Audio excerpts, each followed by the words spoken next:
साथियों, किन्हीं विषम परिस्थिति और आर्थिक हालातों के चलते यदि आपका लोन डिफॉल्ट हो गया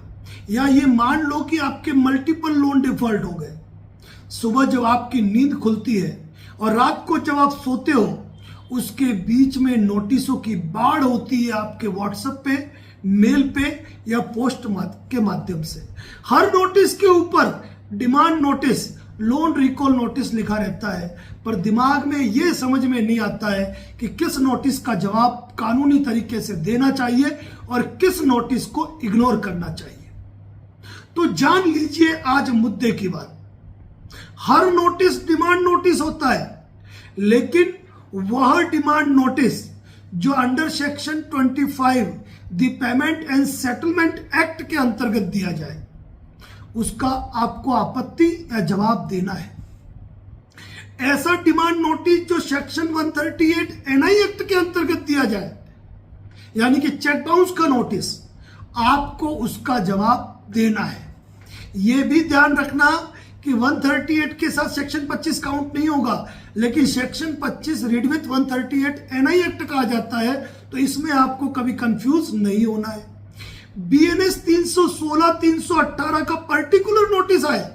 तो आपको उसका जवाब देना जरूरी है। यह ध्यान रखिए कि सेक्शन 25 हो या 138 हो, उसमें आपका चेक या ईसीएस किस कारण से बाउंस हुआ, किस तारीख को बाउंस हुआ, कौन सी बैंक में प्रेजेंट किया गया और 15 दिन का टाइम लिखा होता है, तो ही आपको उसका जवाब देना है। अगर इन चीजों का जिक्र है ही नहीं और ऊपर सेक्शन 25 और 138 एनआई एक्ट लिखा, तो उस नोटिस की कोई वैल्यू नहीं है, यह ध्यान रखें। इसके अलावा एक डिमांड नोटिस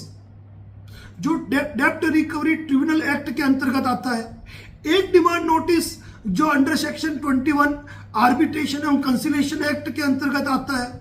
एक डिमांड नोटिस जो सरफेसी एक्ट के अंतर्गत आता है। यानी कि कोई ऐसा डिमांड नोटिस जो पर्टिकुलर एक ही लॉ को गवर्न करते हुए, एक ही कानून को गवर्न करते हुए एक ही धारा के अंतर्गत आपको दिया जाए, उस डिमांड नोटिस का आपको जवाब देना जरूरी है। बाकी कोई डिमांड नोटिस ऐसा भेजा है जिसमें यह लिखा है सेक्शन 25 करेंगे, 138 करेंगे, आर्बिट्रेशन करेंगे, एग्जीक्यूशन करेंगे, वारंट जारी कराएंगे, प्रॉपर्टी अटैच करेंगे, सैलरी अटैच करा देंगे,